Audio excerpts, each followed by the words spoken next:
Whether you're an Olympic wrestler or a single mother, a pastor, a mechanic, a school teacher, or a student, you often have to talk yourself out of some things and into others. You have to talk yourself out of doubt and into faith, out of your weakness and into God's strength, out of your head and into your future. You don't face an opponent on a mat. You face obstacles in life. And instead of fighting once every 4 years, you find yourself wrestling every 4 minutes with another reason to doubt yourself. Been there, done that. Another reason to wonder if you're enough.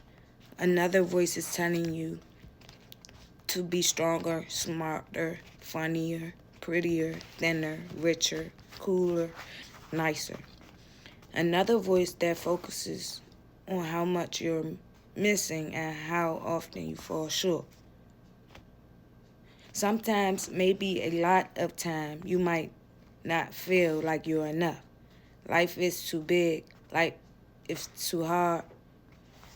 It's beyond your control. You constantly try to juggle all the things you're supposed to do, want to do, need to do, but sometimes it can feel like you drop more balls than you catch. You disappoint yourself. You let those down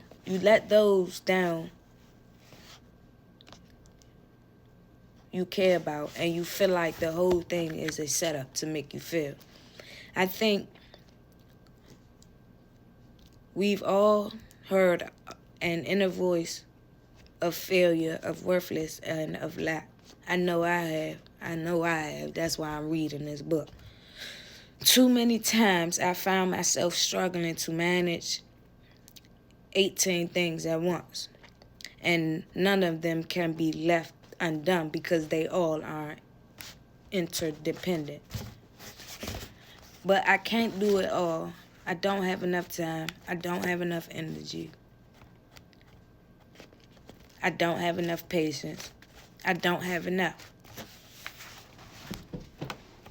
The list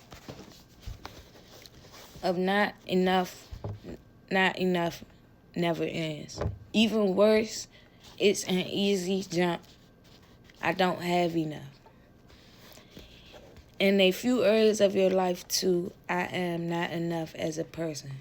The first is just a statement about the situation you're going through. The other is a label that locks you into an old version of yourself. In other words, you start to measure yourself in terms of what you're missing. You turn your insignificancy into your identity. You make your lack into your label. Now, I'm sure you do have good days too. I know there are areas where you are strong, seasons where things go right, victorious, that make you proud. As we saw earlier, those moments are often gimmicks into the new you that God created you to be. Now, I'm sorry. As we saw earlier, those moments are often glimpses into the new you that God created you to be. Those moments are encouraging, but they will never make you feel enough. Not for long anyway. And they're not meant to. Only God can do that. That's why this mindset has two parts. Christ is in me.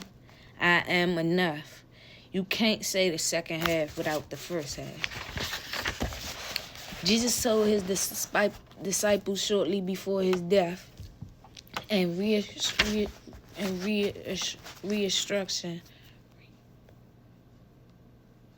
Because I live, you also will live. On that day, you will realize that I am in my Father,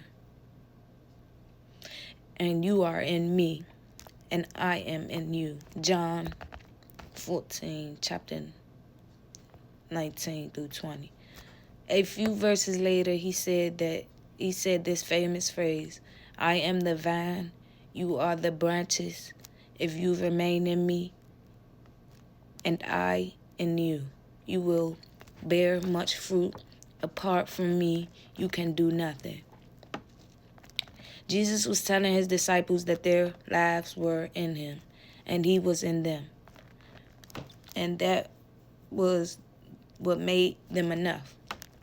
Do you see the logic there?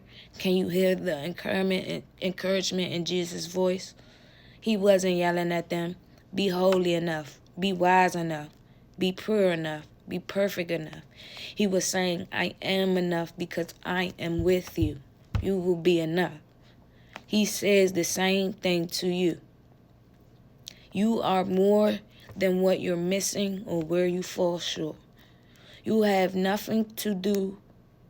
You have nothing to prove because your significance comes from Christ. Yes, it does. And he is never going to fail.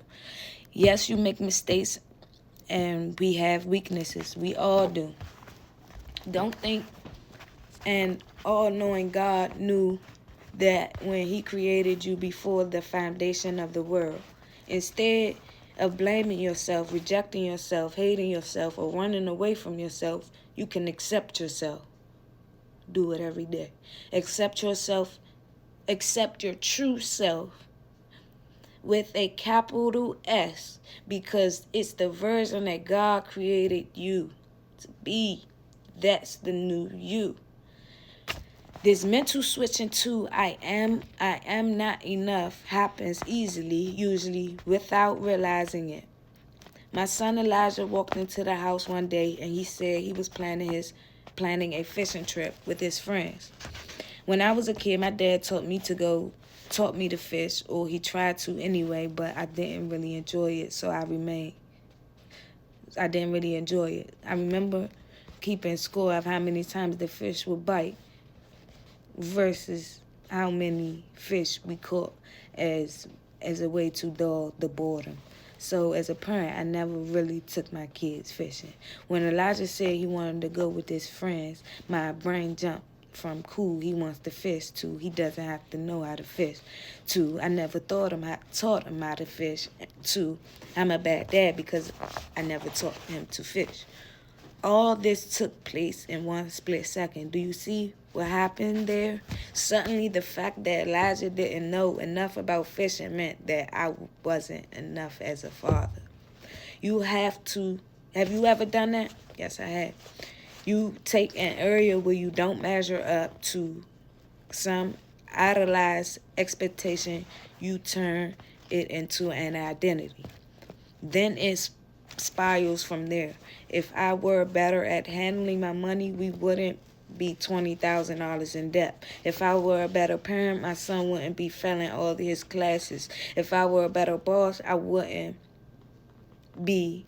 wouldn't have lost that contract to the competition.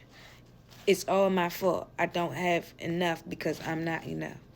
I'm not saying delude yourself into thinking you're perfect. I'm not saying you couldn't have made some better choices along the way, but let's show ourselves some compassion. Let's give ourselves some credit. Maybe you are doing a really good job, but you've been hit by some expected blows in my life. Don't internalize those losses and convince yourself that you're not enough. There's a Taylor Swift lyrics that says, I'm the problem, it's me. Some of us have that phrase on repeat in our heads. And in case you were wondering, I know that lyric thanks to my 12-year-old daughter. The background track to our day is I'm the problem, it's me. My home isn't clean enough. My job doesn't pay enough. I don't negotiate well enough with clients. I didn't try hard enough to make my marriage work. I don't have enough time, enough energy, enough discipline, enough credit, enough experience. Yeah, I'm the problem. It's me.